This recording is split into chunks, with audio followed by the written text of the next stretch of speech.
Hey guys, what's going on? Welcome to my YouTube channel, Eric Broadus. I say again, welcome to my YouTube channel, Eric Broadus YouTube.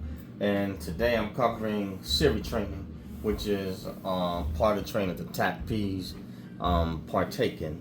So let's get into it, guys. Won't be before you long, but this right here is SERE training, which is it's survival, evade, rescue, and evacuation.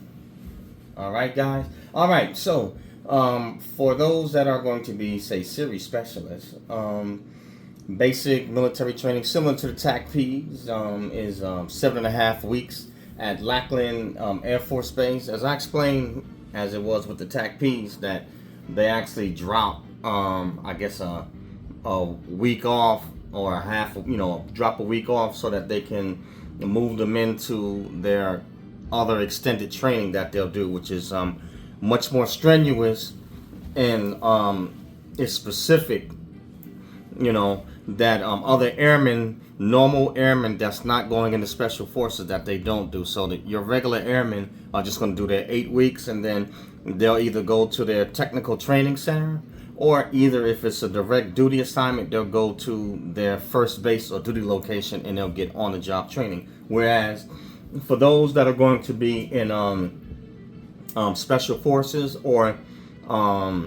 the SERE specialists, they have a week chopped off and then they move on unto the to their SERE training. So that's the reason for that. Anyway, let's go with it, guys. All right, this right here is step 2 in the process. Step 1 is obviously enlisting in the military, going through basic training first, basic military training for 7.5 weeks. Then step 2 is SERE Specialist Training Orientation course. And obviously orientation is to introduce you and to get you familiar and indoctrinated with what you'll be doing as a SERE specialist, okay?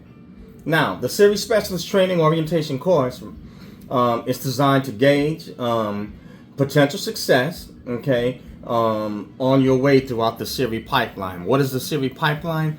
Basically, it's different types of training needed for this particular career that they're going to take you through. Some training is going to be longer than others, and you'll be learning different skill sets. And then upon that, obviously, you have the final phase of it, and then you have to graduate. If you don't graduate, then that means that you failed and you could potentially wash out in the military. When I say wash out of the military, that means that you failed the course and you didn't make it, and it's basically like a if you want to say a dropout rate, a candidate that didn't make it. Now, whether or not when it comes to like special forces and training like this, I don't know exactly how many times you get to maybe redo a particular phase over before you completely wash out of the program. But special forces is different. They are much more stringent. So you may only get one chance, going through all the training. And if you don't pass and you fail, then you may have to reapply at say maybe 6 months or a year later. But anyway, let me move along. So this is potential success in the SERE pipeline. Okay, you'll be evaluated obviously for physical fitness, your leadership abilities, and also importantly followership abilities. Now, understand something in the military, and especially for special forces and SERE training. Yes, physical fitness is important, but more or less mental and discipline. Now, whereas the military does require you to show leadership abilities, you also must be a good follower. In the military, if you cannot follow or take orders, plain and simply put, you're of no use. You won't be able to cut it.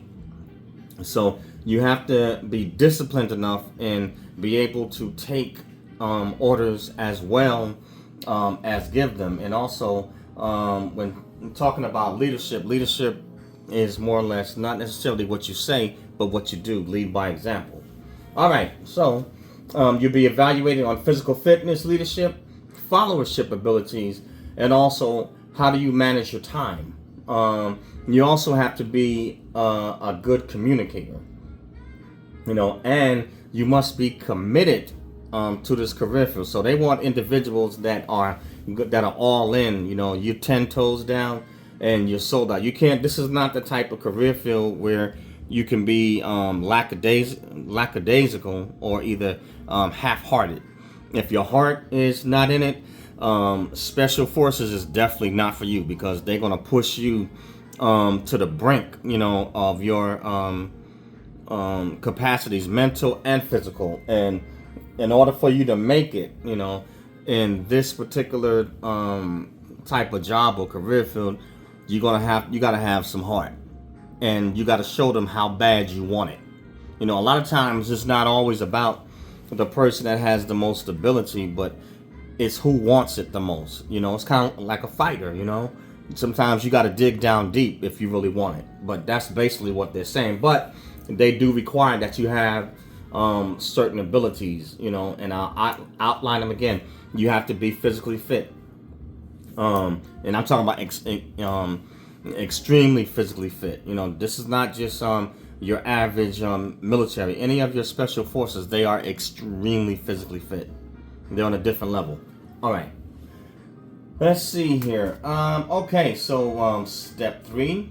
Okay. Now, step 3 is the SERE Specialist Training Apprentice course. Now, this particular course, this is it's pretty lengthy and long. This course will last. You get training for 5.5 months. Okay, and you have 17 training phases, and this training is conducted at Fairchild Air Force Base, Washington. Okay, now during this course, they'll train you to be a subject matter expert in survival, evasion, rescue, and escape tactics by training in remote forest, desert, coastal, tropic, and open ocean environments. Also, you're trained to become a personal recovery expert, proficient in wilderness responder doing first aid, rough land evacuation, and again, hand-to-hand combat. So basically, as I mentioned in the last video concerning the Tactical Air Control Party guys, which is special forces, and they have to go through SERE training. These guys have to be able to perform their job in any type of environment, combat or peaceful, and any type of weather conditions. And sometimes the conditions can be strenuous, but that is what these guys are trained to do,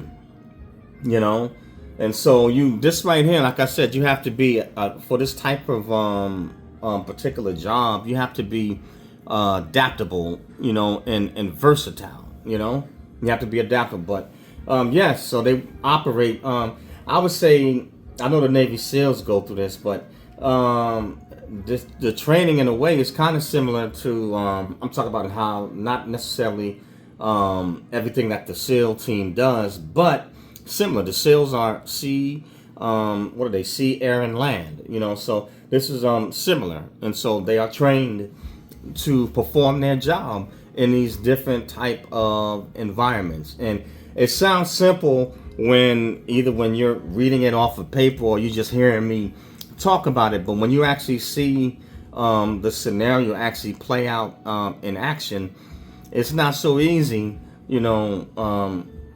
Trying to jump 18,000 feet out of an aircraft in different types of weather conditions, or heading into a combat zone, especially when you don't even know what's down on that ground, or when you hit that water.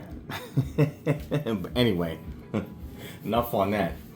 But yes, but this right here is just the SERE training. And let's see, do they have the fitness requirements on here? Okay.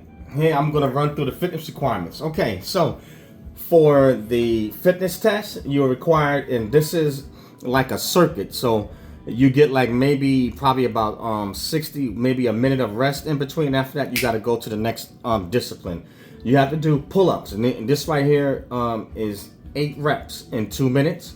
Then you get maybe, I think you either get maybe 60 seconds. You got to go and do 48 crunches or sit-ups, in 2 minutes. And then after that, you have to do 40 push-ups in a 2-minute time. Then you get, say, maybe about maybe 2 minutes rest. And then after that, you have to go run 1.5 miles in less than 11 minutes. And then after that, you get probably maybe about 15 minutes to recover from the run. You don't want to wait too long because the body can cool down. Then you have to go and do a swim. As a global survival expert, confidence in the water is definitely crucial. So you can't be scared of the water. Oh boy, wow. But anyway, let me take this back now. Let me explain to you about this particular these military fitness tests. Everything I just mentioned to you, those are minimum. That is the minimum standards of what you must do. So obviously you want to go much higher than that. You never ever want to be able just to do the minimum because your body's different on different days, and we have different circadian rhythms. Some days you feel stronger or better than others. So you want to make sure on each one of these disciplines you can easily do much more than that. Because they're gonna push you through. When it comes on it, when you got to go through this fitness test, I'm talking about it's gonna come quick. And once you get your heart rate up and they've got your body, pumping that blood, and the body's got to get oxygen to the muscles, and then you got to hurry up within a minute. Boom, you got to do the next discipline. It's not so easy when you have to do them one behind the other. And then remember, after you do these pull-ups, these sit-ups, and then you do these push-ups, they sending you out. You get maybe about 2 minutes to rest, and after that, you got to get out there and get out there and complete a 1.5 mile run. And like I said, the minimum of that time, they say 11 minutes. Honestly, you should be faster than that. To be honest with you, I used to do 1.5 miles, and I used to range anywhere between 7:45 to 8 minutes and what was it? Maybe 8:45, somewhere in that range. I should be able to do 1.5 miles, like that. But this is after you've already done pull-ups, sit-ups, and push-ups, and then you probably get maybe about, I'm saying 15, but probably less than that. You might get maybe say 10 minutes just to slow your heart rate down, and after that you got to hit that water, and you're gonna have to gotta swim. After you put all the body systems through that. They're basically repping you to failure. So they're testing you for your strength, your conditioning, your overall fitness, and your endurance, along with your cardiovascular. So you have to have all of these aspects, in order to complete this fitness test. Like I said, these are minimum standards. I'll go through them one more time, and then I will get off here. On this fitness test, pull-ups in 2 minutes. 8 reps is the minimum. You get 60-second rest, and you go to your sit-ups. Sit-ups, 2 minutes, 48 crunches, okay? 48 in 2 minutes. After that, you 60 seconds rest, then or less.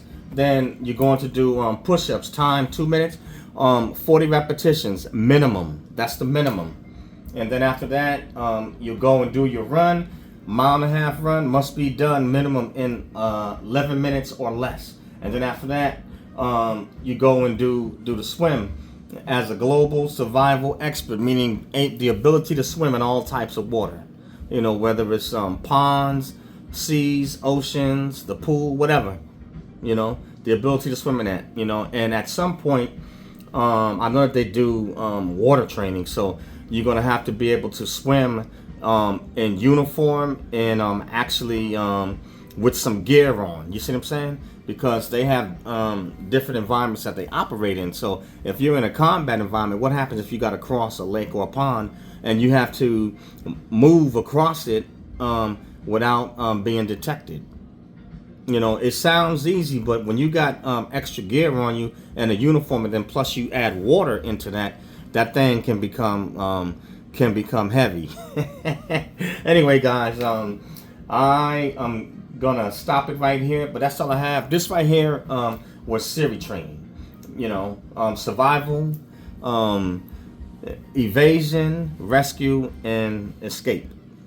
You know, and the TACPs go through this course for at least 6 weeks. But this is for the actual SERE specialist job itself.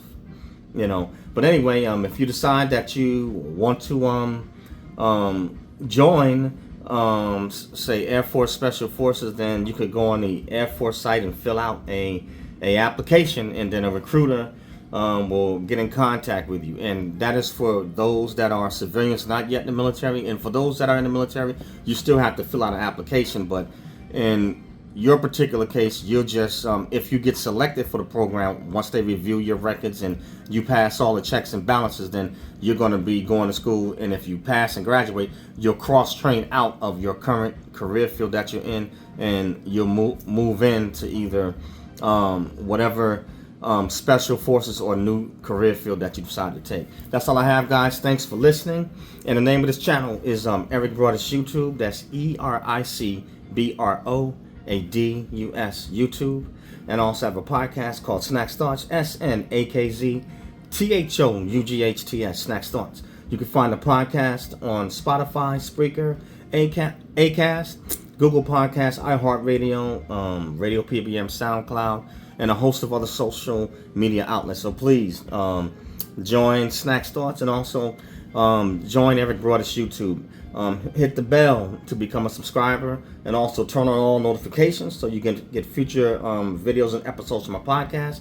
Smash the like button to like the video. If you don't like it, hit the unlike button. Either way, leave a comment. Love to dialogue with you, and maybe you have more information that I haven't covered that you'd like to share, you know, or discuss, and even share in the comment section with others. But that's all I have, guys. And push them out. Eric Broadus YouTube and Snacks Thoughts. Push them out to family, friends, enemies, frenemies, dogs, bats, cats, goats, whatever. Push them out, share them, guys. All right. Peace out. See you soon. Catch you on the next one. Later.